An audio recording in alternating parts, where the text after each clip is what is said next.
રાજકોટના ઉપલેટામાં કોઝવે પાણીમાં ગરકાવ થયો।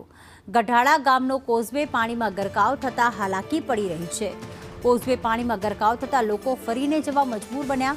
તાત્કાલિક સમારકામ કરવા સ્થાનિક લોકોએ માંગ કરી છે।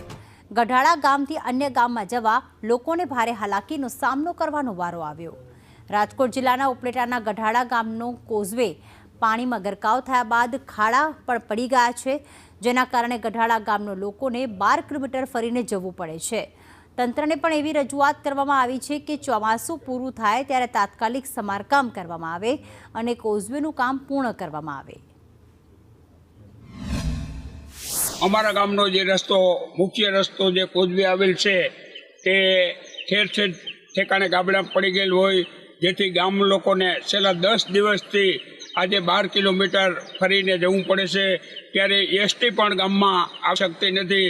ત્યારે અમારી સરકારમાં અને અધિકારીઓને એવી રજૂઆત છે કે વરસાદનો રાઉન્ડ પૂરો થાય ત્યારબાદ આ રસ્તો તાત્કાલિક રિપેર થાય એવી અમારી અને ગામ